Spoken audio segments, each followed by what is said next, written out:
लोकतंत्र के उत्सव यानी कि आम चुनाव का आगाज हो चुका है, जिसके तहत पहले चरण का मतदान भी संपन्न हो गया। 19 अप्रैल को हुए पहले चरण में कुल 102 लोकसभा सीटों पर मतदान हुआ, जिसमें करीब 60% वोटिंग हुई है। इनमें सबसे ज्यादा वोटिंग त्रिपुरा में करीब 80 और पश्चिम बंगाल में करीब 77% हुई है, जबकि सबसे कम वोटिंग बिहार में करीब 48% हुई है, जिसके बाद से ही सूबे के सियासी गलियारों में हड़कंप मचा है।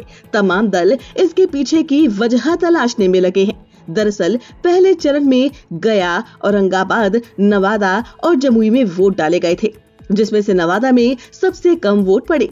जिसके बाद अब सभी की जुबान पर एक ही सवाल है कि आखिर ऐसी क्या वजह रही कि इस बार जनता नाराज नजर आई, जबकि 2019 के चुनाव में भी इन्हीं सीटों पर करीब 58% मतदान हुआ था। यानी कि साफ है कि वोटिंग परसेंटेज पहले के मुकाबले काफी घटा है, जिसे लेकर राजनीतिक पंडित भी हैरान है। वहीं इन सब के बीच सन ऑफ बिहार के नाम से मशहूर और पश्चिमी चंपारण से निर्दलीय उम्मीदवार यूट्यूबर मनीष कश्यप ने वोटिंग परसेंटेज गिरने की बड़ी वजह बताई है, जिसे सुनकर सरकार और विपक्ष के माथे पर शिकन आ जाए।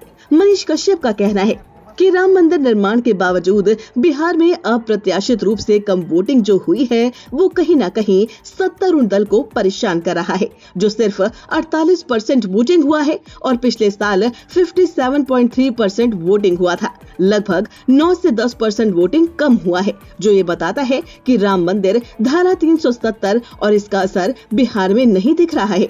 सरकार पर निशाना साधते हुए मनीष कश्यप ने वो कारण भी बताया जिसका असर चुनाव में कम वोटिंग के रूप में देखने को मिला। उन्होंने कहा, कहीं नहीं तो कहीं सबसे बड़ा कारण यही है जो वर्तमान है, लोग उन्हें देखना पसंद नहीं कर रहे और दिल्ली में बिना सर्वे कराए जो है ना, वो नेताओं को टिकट दे दिया गया। अब वह अलोकप्रिय नेता जनता को रिझा नहीं पा रहे और जितने सांसद हैं उनमें से किसी के अंदर एक कैपेबिलिटी नहीं है कि वह 50 लोगों का भीड़ एक चौराहे पर इकट्ठा कर सके। सच्चाई है कि बिहार के सांसद जीत जाने के बाद दिल्ली वाले हो गए, बंगले में जाकर परिवार के साथ सेट हो गए और यहाँ पर बिहार के लोग परेशान हैं।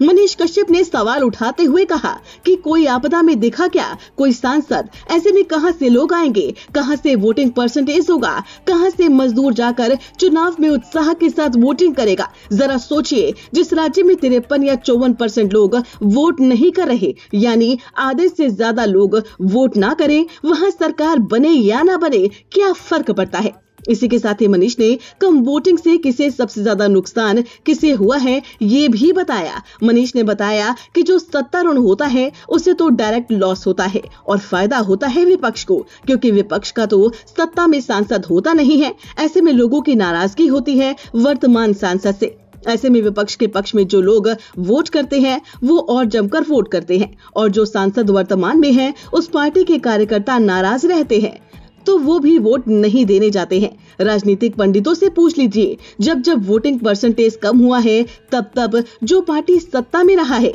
उसे डायरेक्ट लॉस हुआ है। इसलिए बहुत सारे नेता लोग बेचैन हैं। यह मनीष ने सच्चे कार्यकर्ता का दर्द भी बयां किया। उन्होंने कहा कि अगर बिहार के ग्राउंड रियलिटी का टेस्ट करके टिकट दिया होता तो शायद वोटिंग परसेंटेज बड़ा होता, लेकिन यह एक साइड ने तो बिना रियलिटी टेस्ट किए नेताओं को टिकट दे दिया, तो वहीं दूसरी साइड में नेताओं को तराजू पर बैठा दिया गया और बोला गया कि पैसा डालो। ऐसे में कहां से वोटिंग परसेंटेज बढ़ेगा? यही सच्चाई है। अगर बिहार में वोटिंग परसेंटेज बढ़ानी है तो एक्चुअल में उन लोगों को टिकट दीजिए जो लोगों का दर्द समझते हैं और उनके लिए काम करते हैं। जो व्यक्ति काम करता है, जो कार्यकर्ता ईमानदारी पूर्वक कई सालों से काम कर रहा है, अगर उसे टिकट नहीं मिलेगा तो ये परसेंटेज अगले चरण में उससे भी नीचे चला जाएगा। इसी के साथ ही बिहार के लाल ने ताल ठोकते हुए दावा किया। उन्होंने कहा कि मैं चैलेंज देता हूं कि जब पश्चिमी चंपारण लोकसभा क्षेत्र का वोटिंग होगा तब कम से कम 70% वोटिंग होगा और कारण क्या है वो आप सभी को पता है। तो यहाँ मनीष कश्यप ने जहां कम वोटिंग के कई कारण बताए, तो वहीं पश्चिमी चंपारण में ताबड़तोड़ वोटिंग होने का दावा भी कर दिया। ये शायद उनका जनता पर विश्वास ही है कि वो ताल ठोक कर इतना बड़ा चैलेंज कर रहे हैं। लेकिन पश्चिमी चंपारण की जनता मनीष के प्यार का क्या सिला देती है, ये तो 4 जून को सभी के सामने होगा। बाकी इस पूरी खबर पर आपका क्या कुछ कहना है, हमें अपनी राय कमेंट करके जरूर बताएं। और अगर अभी तक आपने हमारे चैनल को सब्सक्राइब नहीं किया है तो जल्द से जल्द इसे सब्सक्राइब कर ले।